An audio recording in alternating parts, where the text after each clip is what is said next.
हमारा जो शहर है वो 30 किलोमीटर थोड़ा हैम्बर्ग से हटके है, तो उसमें हम इस वक्त जो कोरोना वायरस की जो वबा है यहाँ जर्मनी के अंदर और हमारे शहर के खास तौर पे बहुत कम या ना होने के बराबर है। तो हमने अपना जो काम है, जो as usual coronary angiography, heart attacks वगैरह जो भी सारे प्रोसीजर्स हैं, हमने उसको नॉर्मल शुरू कर दिया है। और हम तकरीबन अपने हॉस्पिटल के अंदर जो काम कोरोना से पहले कर रहे थे वही शुरू हो गया है। नहीं, आप डॉक्टर साहब ये बताएं कि आप एक थ्योरी चल रही है कि क्या कोरोना वायरस आपने तो प्रैक्टिकली कोरोना वायरस के पेशेंट को डील किया है। आप बताएं कि कोरोना वायरस, ये वायरस पहले ये बताएं कि होता क्या है।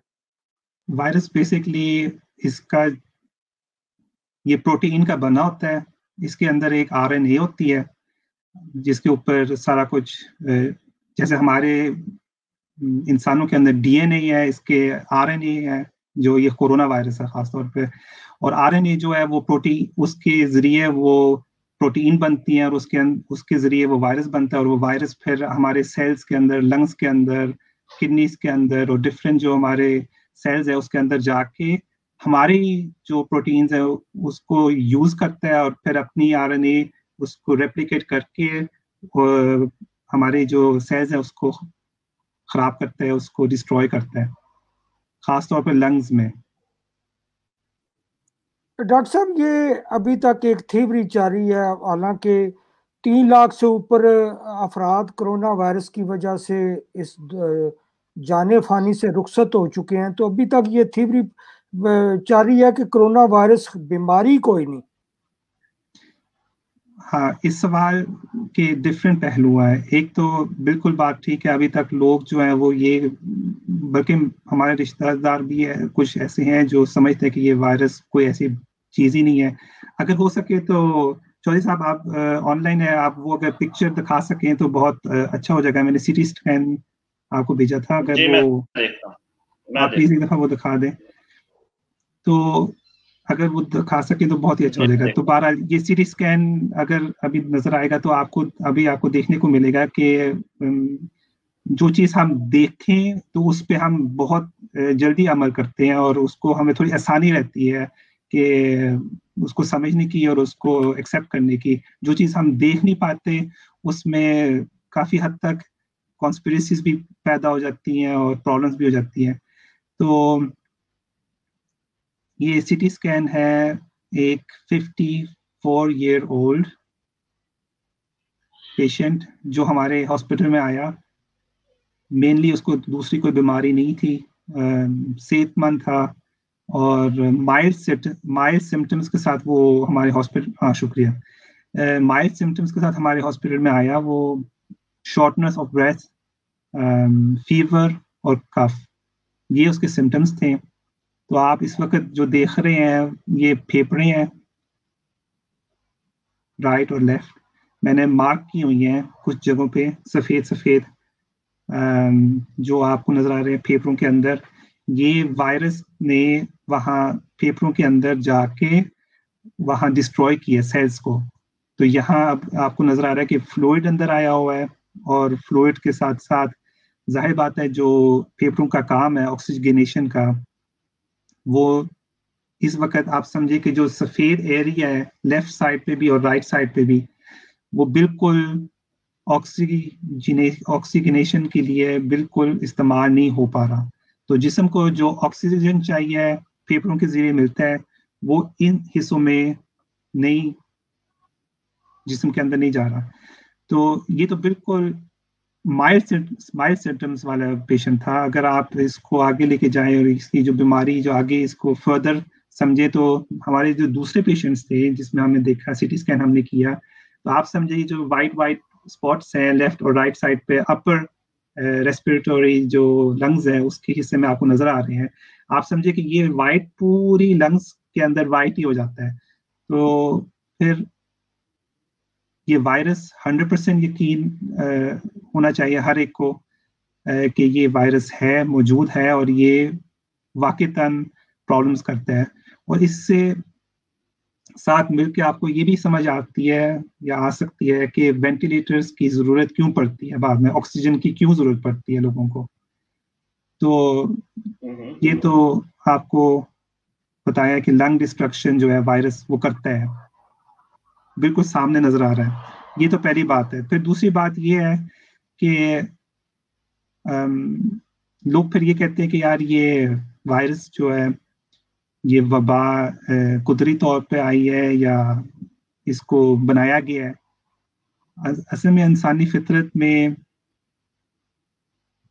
ये शामिल है कि जब कोई प्रॉब्लम हमारे ऊपर आए तो हम कोशिश करते हैं किसी को कसूरवार ठहराने के लिए, कि हम ढूंढते हैं कि यार इसने ये प्रॉब्लम क्रिएट किया है और इसकी वजह से ये हुआ है।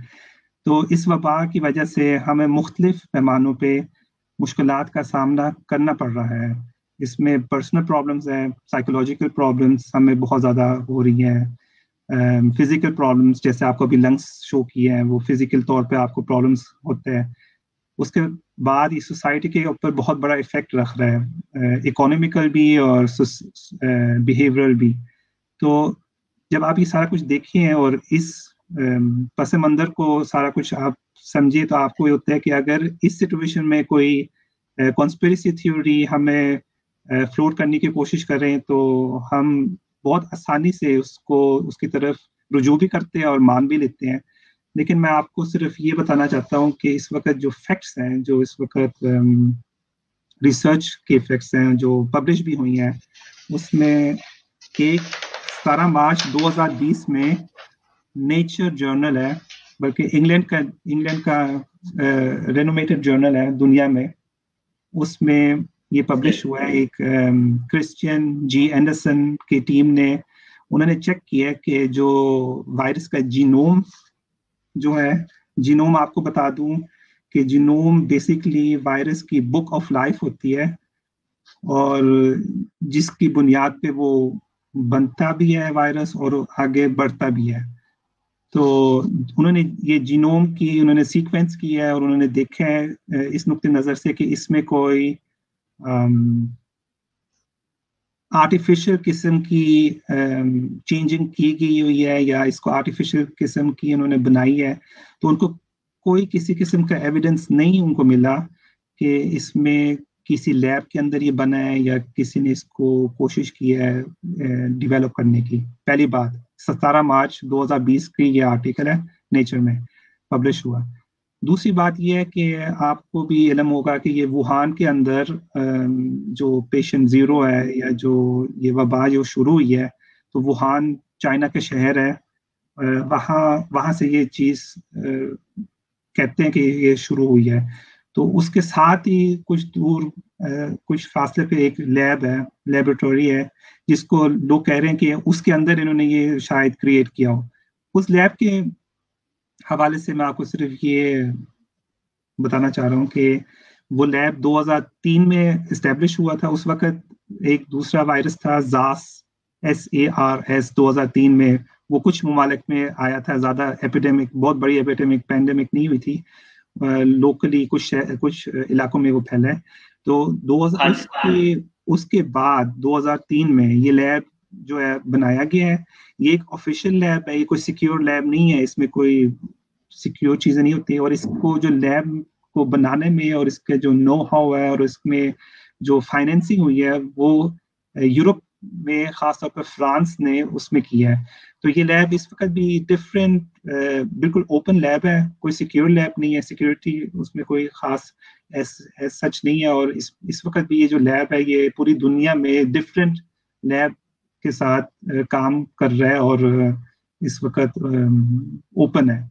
तो मेरे ख्याल में ये दो बातें हैं जिसके ऊपर, जिस बुनियाद पे बंदा कह सकता है कि ये कॉन्स्पिरेसी थ्योरीज हैं शायद कोई हकीकत ना हो उसके अंदर। अच्छा, ये बताएं कि ये लैब ये वहां से चाइना से शुरू हुआ है, लेकिन इसकी जो डेथ टोल है, जो परसेंटेज है, वो हर मुल्क में डिफरेंट क्यों आ रही है? इसमें ये बात है कि इसमें भी डिफरेंट एंगल्स आपको समझने की जरूरत है, डिफरेंट रीजंस हैं। मैं आपको चार जी जो बात मेन करें वजह, आप। मैं आपको चार इटली में ये मेन 13% तक चला गया, जर्मनी में जो है ये बिल्कुल 5% पे दोबारा वापस आ गया, अब बर्तानिया में अब और ज्यादा है, हर मुल्क में डिफरेंट डेथ परसेंटेज आ रहा है, इसकी क्या वजह? इसकी चार मेन वजूहात मैं आपको बताता हूँ कि एक तो हर मुल्क के अंदर जो पॉपुलेशन एज स्ट्रक्चर डिफरेंट है। जैसे मैं आपको बताता हूँ कि इटली के अंदर 64 साल से जो ऊपर, 64 years एंड ओल्डर, जो रेशियो है वो पूरी पॉपुलेशन से 23% है। अगर आप देख ले, फ्रांस के अंदर 20% है, स्पेन में 19% है, यूके में 18 है और जर्मनी में 17% है तकरीबन। तो चूंकि ये वायरस एक तो ज़्यादातर बूढ़े लोगों को इफेक्ट करता है, जो इम्यून डिप्रेसिव होते हैं, इम्यून सफिशिएंट नहीं होते हैं, उनको थोड़ा ज़्यादा इफेक्ट करता है। तो एक तो ये पहलू है कि जो कंट्री में एज लोग रहते हैं, एक तो उनको ज़्यादा इफेक्ट करते हैं, पहली बात। दूसरी बात जो बहुत अहम है वो ये है कि जो हर मुल्क के अंदर डिफरेंट हेल्थ केयर सिस्टम्स हैं, उनकी डिफरेंट क्वालिटीज़ हैं। कोरोना के हवाले से अगर आप देखें और उसको अगर आप मेजर करना चाहें कि जो हेल्थ केयर सिस्टम है वो कितना अच्छा है या कितना बुरा है और क्या चीज़ अहम है, आपको पिक्चर पहले मैंने दिखाई थी, उसमें आपको समझ आ गया था कि लंग्स को डिस्ट्रॉय करता है। ऑक्सीजनेशन का मेन प्रॉब्लम जो है ऑक्सीजनेशन का होता है। तो ऑक्सीजनेशन के हवाले से अगर आप देखें तो जर्मनी के अंदर, हम अगर अपने मैं मुल्क की बात करता हूँ, जर्मनी के अंदर अगर आप रेशो देखें आईसीयू बेड्स का पर 100,000 पीपल, यहाँ जो रेशो है वो 39 है। 39 आईसीयू बेड्स पर 100,000 पेशेंट्स। अगर आप यही चीज आप देखें यूके के अंदर तो वो 6.6 है सिर्फ। अगर आप इटली में देखें वो 12.5। तो ऐसे आप दूसरे मुमालिकों में भी देखेंगे तो आपको नजर आएगा कि ये जो रेशो है ना आईसीयू बेड्स का, जब बिल्कुल ये वायरस एक्सट्रीम पे चला जाता है और जब आखिरी जो मरहले हैं उसमें जब वेंटिलेशन की जरूरत होती है, तो उसमें जो हेल्थ केयर सिस्टम है वो बहुत डिफरेंट मुल्कों के अंदर बहुत डिफरेंट उनकी जो है ना क्वालिटी है। तो ये मैंने आपको एक कुछ फिगर्स दिखाई हैं। दूसरी एक और जो जरूरी बात है, जो वेंटिलेटर्स इटसेल्फ कितने हैं मुल्क में। जर्मनी के अंदर इस वक्त 40,000 वेंटिलेटर्स हैं और मेरे ख्याल में यूके के अंदर जो मुझे लास्ट फिगर मिली है वो 8,175 वेंटिलेटर सिर्फ मौजूद है। इटली के अंदर जहां बहुत ज्यादा प्रॉब्लम हुई है वहां 5,000 वेंटिलेटर्स टोटल थे। तो इसलिए आपको वहां जब आपने देखा था और आपने सुना था उनके जो खबरों में कि यार हमें लोग बहुत ज्यादा मर रहे हैं, हमें समझ नहीं आ रही कि हम किसको अब जिंदा, हम किसको अपॉर्चुनिटी दें कि वो जिंदा रहे या ना रहे, किसको हम वेंटिलेटर दें या ना रहे। तो मेन प्रॉब्लम ये थी कि उनके पास जो है वेंटिलेटर्स की कमी थी, आईसीयू बेड्स की कमी थी। और सेम प्रॉब्लम यूके के अंदर भी है कि वहाँ भी जो हेल्थ केयर सिस्टम है, NIH जो है वो पिछले चंद साल, या आपको मेरे से ज़्यादा इल्म होगा इसके बारे में कि पिछले चंद डेकेड्स में इसके अंदर बहुत ज़्यादा पैसों की कमी रही है और उसकी वजह से आईसीयू बेड्स की कमी रही है और उसकी वजह से लोगों को प्रॉब्लम हुआ है। फिर ये तो हेल्थ केयर सिस्टम के हवाले से ये बात होगी। इसके अलावा जो हर हुकूमत कर सकती है, जो हम जर्मनी के अंदर हुआ भी है, प्रेपरेशंस कैसे थी। मार्च के मिड में मुझे अभी बिल्कुल ऐसे याद है जैसे कल है कि हमारे जर्मनी के अंदर जब हमने पहले वीडियोस और इटली के अंदर जो हमने देखा था कि यार वहाँ वेंटिलेशन पे लोग हैं और लाशों की गाड़ियां आ रही हैं, ट्रक्स आ रहे हैं, लाशें वहाँ ऐसे। तो हमें बहुत ज्यादा, और इटली की गवर्नमेंट ने दूसरे यूरोप ममालिक में कहा भी है कि यार ख्याल रखो। हम तकरीबन 2 से 3 हफ्ते जो हम कहते हैं ना कर्व, जो उसकी कर्व होती है, हम 2 से 3 हफ्ते इटली से पीछे थे। तो उस वक्त जर्मन गवर्नमेंट ने समझ लिया था कि यार ये जो चीज़ है ना, इसके लिए हमें प्रिपरेशन अप करने की ज़रूरत है, नहीं तो बहुत बड़ी प्रॉब्लम यहाँ भी आ सकती है।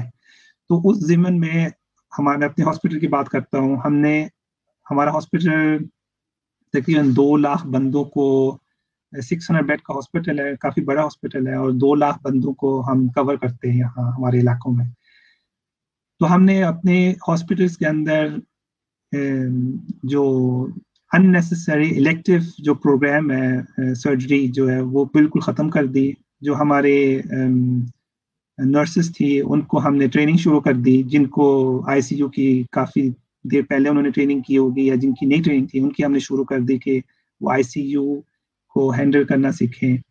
फिर जो ऑपरेशन थिएटर्स थे उनको हमने लिमिटेड कर दिया है, जो सिर्फ इमरजेंसी ऑपरेशंस हैं वो सिर्फ किए जाए, और बकाया जो स्टाफ है उसको हमने री एलोकेट कर दिया है कोरोना वायरस के लिए। हमने 3 वार्ड्स ओनली कोरोना पेशेंट के लिए रखे, और एक पूरा ICU 16 to 20 beds ICU beds सिर्फ उन्होंने उनके लिए रखा, कोरोना वार्ड कोरोना पेशेंट के लिए।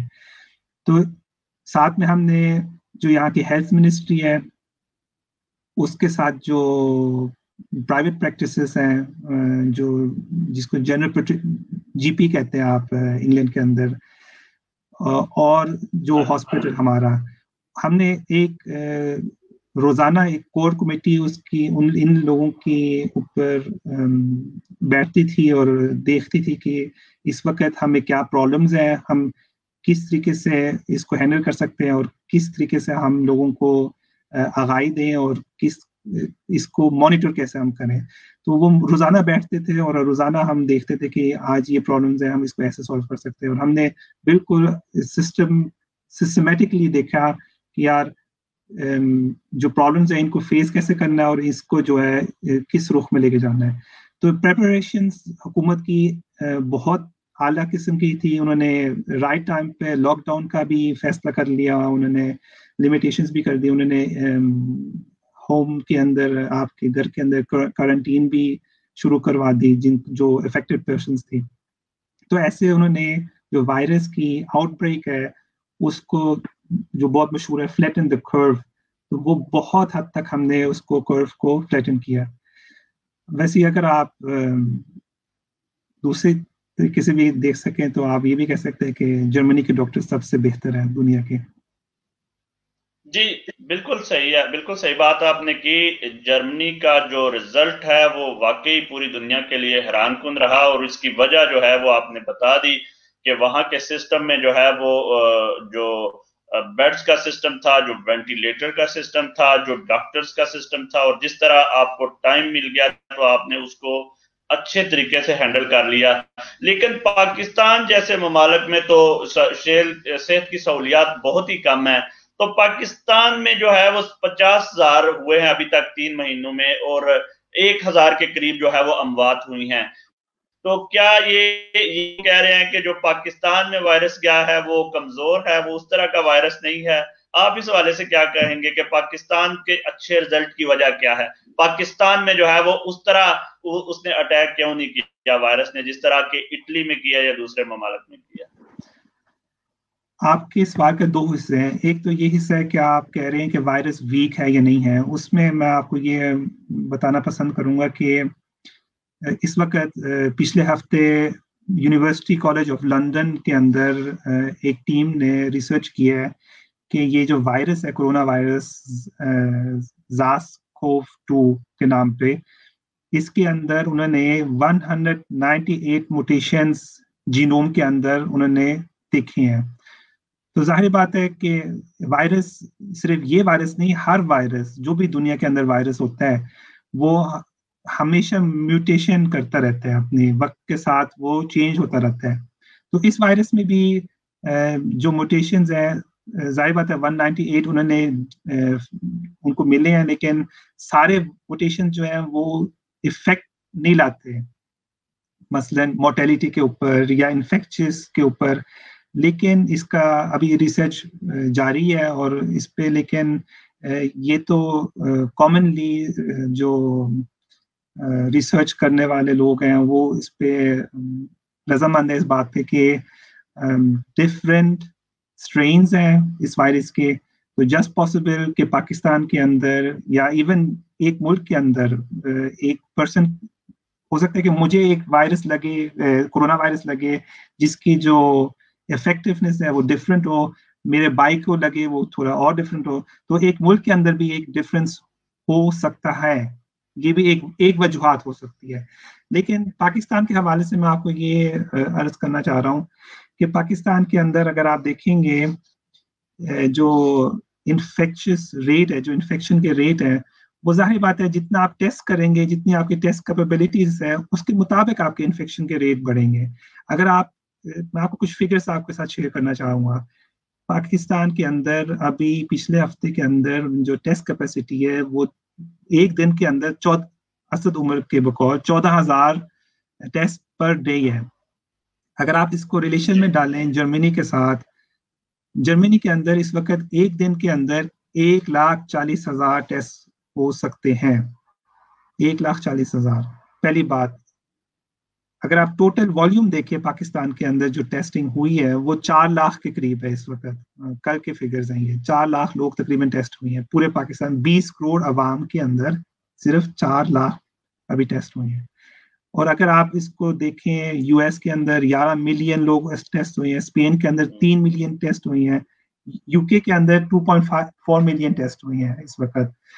तो जाहिर बात है जितने आप टेस्ट करेंगे, अगर आप 1000 लोग रहते हैं एक जगह और 1000 लोगों के अंदर अगर आप सिर्फ 10 टेस्ट करते हैं और उसमें से अगर 10 पॉजिटिव आते, अगर उसमें से 10 पॉजिटिव आते हैं तो 1000 लोगों में से आपका 10 पॉजिटिव हो। लेकिन अगर आप 1000 लोगों में से 1000 टेस्ट करते हैं और उसमें से अगर 600 या 700 पॉजिटिव आते हैं तो जाहिर बात है इन्फेक्शन जो रेट है वो बढ़ जाता है, ऑफिशियल जो रेट है, पहली बात। दूसरी बात ये कि अगर आप डेथ टोल के ऊपर जाएं तो पिछले दिनों में, हाल ही दिनों में मैं अभी पढ़ रहा था, सिंध का जो चीफ मिनिस्टर है मुराद अली शाह साहब ने खुद ही ये एतराफ़ किया है कि जो उनके फिगर्स हैं पाकिस्तान या जो कराची या सिंध के जो फिगर्स हैं वो उससे ज़्यादा जो हैं लोग मर रहे हैं और उससे ज़्यादा लोग इससे इफेक्ट हो रहे हैं। हमारे कुछ दोस्त भी हैं, डॉक्टर्स हैं, वो वहाँ काम कर रहे हैं हॉस्पिटल्स के अंदर, वो भी यही बात कर रहे हैं कि बेशुमार ऐसे लोग आते हैं, डेड बॉडीज आती हैं जिनको वो टेस्ट नहीं करते, जो कि कोरोना की वजह से मर रहे हैं लेकिन वो टेस्ट नहीं करते, इसलिए वो जो पाकिस्तान की स्टैटिस्टिक्स है उसके अंदर वो शुमार नहीं होते, पहली बात। दूसरी बात, ऐसे भी लोग आ रहे हैं वहाँ पेशेंट्स जो न्यूमोनिया लाइक सिम्टम्स के साथ आते हैं लेकिन वो टेस्ट नहीं करते उनको, वो कहते हैं यार ये न्यूमोनिया है, इसको ठीक है, बस न्यूमोनिया है, बस बात खत्म। तो अगर जाहिर बात है, आई मीन ऑब्वियसली अगर न्यूमोनिया के साथ कोई आ रहा है और कोरोना का इस वक्त वबा फैली हुई है, उसको अगर आप टेस्ट नहीं करेंगे तो फिगर्स तो आप उसको सही बारह उसको तो वो आप सही नहीं कर सकेंगे काउंट ना। तो ये में हमें कुछ प्रॉब्लम्स हैं जो कि पाकिस्तान के अंदर समझने की जरूरत है, ये एक बात। इसके अलावा एक और मैं आपको बात बताना चाह रहा हूँ कि पाकिस्तान के अंदर कल की फिगर जो थी वो 24 आवर्स के अंदर 48% मरे हैं कोरोना के हवाले से, जो कि ऑफिशियल फिगर्स हैं। कुछ दिन पहले ये फिगर जो थी वो 24 आवर्स 30 पे थी, अब 30 से वो ऑलमोस्ट डबल हो गई, ऑलमोस्ट डबल हो गई। तो ये जो फिगर्स हैं, आपको इसको ये भी समझने की ज़रूरत है कि जो हुकूमत एतमाद करती है 2 से 3 हफ्ते बाद जो रिजल्ट है ना वो सामने आता है। मसलन कि अगर आप ये 48 लोग 24 घंटे के अंदर मर रहे हैं पाकिस्तान के अंदर उनके बकौल ऑफिशियल फिगर्स के बकौल, तो ये इसकी वजूहात जो है ना वो 2 हफ्ते पहले जो लॉकडाउन था या 3 हफ्ते पहले जो लॉकडाउन था उसकी वजह से इतनी कम है। अगर आप देखिए कि कुछ दिन पहले ये 30 थे, अब जंप कर गए हैं 50 पे, तो जाहिर बात है कि अगर आप लोग बाहर निकल रहे हैं, लोग केयरलेस हो गए हैं, लोग समझ नहीं रहे, एहतियाती तदबीर नहीं कर रहे, तो ऑब्वियसली अगले कुछ 2-3 हफ्तों में आप इसके अंदर भी एक बहुत बड़ी राइज देखेंगे और फिर वही प्रॉब्लम्स आपको नजर आएंगी जो कि अल्लाह ना करे इटली के अंदर आपको नजर आई हैं। जी, अच्छा ये बताएं कि आपने बताया कि बेसिकली टेस्ट नहीं हो रहे और 14,000 जो पाकिस्तान का टोटल जो पर डे टेस्ट रेट है, तो उस हिसाब से केस हमें कम नजर आ रहे हैं। तो फिर गवर्नमेंट ऑफ पाकिस्तान ने इस लॉकडाउन को जो खत्म कर दिया है, तो क्या उन्होंने इस चीज का अंदाजा नहीं लगाया? ये जो लॉकडाउन खत्म हुआ है, क्या गवर्नमेंट ऑफ पाकिस्तान ये समझती है कि ये अब थ्रेट नहीं रहा पाकिस्तानियों के लिए और खैर ये कोई मसला नहीं, गवर्नमेंट ने ये ठीक डिसीजन किया है, ठीक फैसला किया कि जी ठीक है, सारे जाओ, जो मर्जी है करो, कोई प्रॉब्लम नहीं है। इवन के सुप्रीम कोर्ट ऑफ पाकिस्तान ने भी कहा है कि पाकिस्तान में वबा के तौर पर नहीं आया, तो इसलिए आप जो है वो बिल्कुल इस लॉकडाउन की कोई जरूरत नहीं है। क्या कहना चाहेंगे आप इसके बारे में? ये तो ये तो सवाल उनको वैसे पूछना चाहिए जिनके अजीज रिश्तेदार जानने वाले कोरोना की वजह से मर रहे हैं। बेशुमार लोग हैं जो वहां मर रहे हैं। अभी आज मेरी बात हुई थी एक जानने वाले से, उसका भी कजन, बिल्कुल यंग सा कजन, वो भी कोरोना की वजह से मर गया। तो देखिए, असल में कोरोना ठीक है, ये एक वबा है, इसमें कोई शक नहीं है। ये वाकईतन लंग्स को डिस्ट्रॉय करता है, लोगों की जानें भी ले रहा है, इसमें कोई शक नहीं है। बिल्कुल कोई शक व शुबा नहीं रहना चाहिए किसी के अंदर। लेकिन साथ साथ इसके साथ मैंने शुरू में भी अर्ज किया था कि जो इसके साथ कनेक्टेड प्रॉब्लम्स हैं जो हमारे ऊपर नाज़िल हुई हैं, और ख़ास तौर पे देखिए, हम यहाँ जर्मनी के अंदर रहते हैं। आप पहले ये फिगर्स कह रहे थे कि यहाँ जो रिसेशन आने वाला है वो 6-7% है, अब वो 20-30% पे चले गए हैं रिसेशन पे। अगले आने वाले दिन साल जो है, यहाँ अगर आप अमेरिका में देखें तो 10 मिलियन लोग वहाँ फारिग हुए हैं जॉब से। तो ऐसे आप जाहिर बात है, यहाँ अगर इन मुमालिकों में, हमारे जो यूरोप के अंदर, अगर इनको इकोनॉमिकल तौर पे इतनी बड़ी प्रॉब्लम्स इनको पेश आ रही है, तो आप खुद ही सोचिए जो हमारे पाकिस्तान के अंदर गरीब अवाम बेचारे, जो डेली वेजर्स, जो सवाल तो ये है कि अगर आप कुछ नहीं करेंगे, अगर आप बंद रखेंगे, तो लोग भूख से मरेंगे, ज्यादा भूख से मरेंगे। अगर आप कुछ करेंगे तो फिर ऑब्वियसली वायरस की वजह से वो और फैलेगा, और तेजी से फैलेगा, और उससे भी प्रॉब्लम होगी। तो मेरे ख्याल में ये कोई आसान डिसीजन नहीं है लेने को, लेकिन ये बात समझने की जरूरत है कि इसमें जो भी फैसला आप करें वो शायद सही नहीं होगा। अच्छा, ये वर्ल्ड हेल्थ ऑर्गेनाइजेशन ने कुछ दिन पहले, बल्कि आज की भी जो रिपोर्ट है वो कह रहे हैं, बल्कि बरतानिया भी ये रिपोर्ट दे रहा है, यहाँ के डॉक्टर्स ने भी ये रिपोर्ट दी है कि ये वायरस इतनी जल्दी जाने वाला नहीं है हमें, बल्कि बरतानिया ने तो कहा हमें शायद कई साल लग जाए इसके साथ रहने में, तो हमें इसके साथ रहना सीखना होगा। और क्या आप समझते हैं कि वैक्सीन इजाद करना एक प्रॉब्लम होगी? जैसे बहुत सी बीमारियां हैं जिनकी वैक्सीन कभी इजाद ही नहीं हुई, H1N1 की है, और इसके अलावा हेपेटाइटिस का भी इसी तरह ही है वैक्सीन का, और एड्स का भी इसी तरह। तो क्या आप समझते हैं कि इसकी वैक्सीन इजाद नहीं होगी, हमें इसके साथ ही रहना होगा कोरोना वायरस को? हमारे यहाँ भी ये जो पॉलिटिशियन है वो कहते हैं, बल्कि उन्होंने एक नई बात उन्होंने की है। उन्होंने कहा कि अब आगे से अब एक न्यू नॉर्मल है, जो पुरानी हमारी जिंदगी है वो पुरानी है, और अब आगे से है जो है लाइफ, वो बिल्कुल एक न्यू नॉर्मेलिटी के साथ हमें देखना पड़ेगा कि किस तरीके से हम रहें। ये बिल्कुल, इसमें कोई शक नहीं है। वैक्सीन के लिहाज से मैं ये कहना चाहूँगा कि इस वक्त दुनिया के अंदर 118 वैक्सीन जो है वो 118 वैक्सीन अभी रिसर्च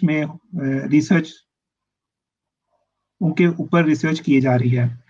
तो हालिया दिनों में यूरोपियन यूनियन ने एक डोनर कॉन्फ्रेंस, शायद आपके इल्म भी हो, उन्होंने की है, जिसमें उन्होंने 7.4 बिलियन यूरोस उन्होंने इकट्ठे किए हैं सिर्फ वैक्सीन बनाने के लिए, रिसर्च के लिए। तो इसमें हमें पूरी दुनिया इसमें इस वक्त मुलव्वस है और कोशिश कर रही है। जर्मनी की जो गवर्नमेंट है उसके मुताबिक, उनकी एस्टिमेशन के मुताबिक 1 साल के अंदर हमें उम्मीद है कि ये वैक्सीनेशन जो है बन पाएगी। और इसमें इस वक्त आपको एक और चीज़ बता दूं कि जो वैक्सीनेशन बनाने में और उसको मार्केट में लॉन्च करने में उसमें डिफरेंट फेजेस होते हैं। जो वैक्सीनेशन की होती हैं उसकी जो लेजिस्लेशन है, उसकी जो उसको इजाजत मिलने की, अप्रूवल मिलने की, उसकी डिफरेंट फेजेस होती हैं। उसमें इस वक्त जो है 8 वैक्सीनेशंस फेज 1 या फेज 2 तक पहुंच चुके हैं। टोटल 4 फेजेस होते हैं, 4। 1 और 2 जो फेज है वो प्रूफ ऑफ कॉन्सेप्ट होता है, जिसमें वो देखते हैं कि ये वैक्सीन जो है इसकी इफेक्टिवनेस कैसी है, कि ये इफेक्ट कर रहा है या नहीं कर रहा। इस वक्त 1 और 2 फेज में 8 वैक्सीन एंटर हो चुके हैं, जो कि बहुत बड़ी अचीवमेंट है इतनी शॉर्ट टाइम के अंदर। उसके अलावा फिर आप अगली फेज के अंदर जो तीसरी फेज है उसमें वो फिर देखेंगे कि ये जो वैक्सीनेशन जो हम यूज कर रहे हैं इसकी सिक्योरिटी कितनी है, कि ये जो ये हमें हार्म कितना करता है, इसकी साइड इफेक्ट्स क्या हैं। जब वो इंसानों के ऊपर टेस्ट होना शुरू हो जाएंगे फेज 3 के अंदर, क्लिनिकल ट्रायल के अंदर, उसके बाद फिर जो है ये वैक्सीनेशन फिर अपस्केलिंग करनी पड़ेगी। जाहिर बात है बिलियंस ऑफ लोगों को ये जरूरत पड़ेगी इस वैक्सीनेशन की, तो अपस्केलिंग की भी अपना एक टाइम लगेगा। लेकिन उन्होंने फिर भी जो अप्रूवल टाइम उन्होंने यूरोपियन यूनियन के अंदर और जर्मनी के अंदर उन्होंने इसको शॉर्ट करने की कोशिश की है, ताकि ये जल्दी हम इसको वैक्सीनेशन को हम हासिल कर सकें। तो देखिए इंशाल्लाह, उम्मीद है कि अल्लाह ताला बेहतरी करेगा। इंशाल्लाह उम्मीद है कि ये जल्द हो ही जाएगा। लेकिन आपकी बात बिल्कुल दुरुस्त है, हमें अगले इसके जो इफेक्ट्स हैं, पॉलिटिकल इफेक्ट्स, मुआशी इफेक्ट्स और जो हमारी हेल्थ के ऊपर इफेक्ट्स हैं, ये अगले कुछ 2, 3, 4 साल जो हैं इसके साथ हमें रहना सीखना पड़ेगा और हमें रहना पड़ेगा। और इसके लिए बहुत ज़रूरी है कि हम एहतियात बहुत करें, हम हाइजीन पे एहतियात करें। मुसलमान एज ए मुस्लिम तो हमें कोई प्रॉब्लम होनी नहीं चाहिए नॉर्मली, लेकिन अनफॉर्चुनेटली आपको पता ही हमारे मुसलमानों का हालात क्या है। लेकिन निसफ हिस्सा इस्लाम का हाइजीन है, हदीस है, बिल्कुल साफ है। बिल्कुल सही। अच्छा, ये बताएं कि बच्चों के हवाले से शुरू में तो हमें ये बताया गया कि बच्चों को इससे कोई मसला नहीं है। बच्चे जो है, इवन के स्विट्जरलैंड में उन्होंने कानून बनाया कि छोटे बच्चों को आप हग भी करना चाहे तो कर सकते हैं, तो उनको कोई प्रॉब्लम नहीं। लेकिन अब ये जो ताजा तरीन रिसर्च आ रही है उसमें ये कहा जा रहा है कि बच्चों के लिए भी ये बड़ा खतरनाक है।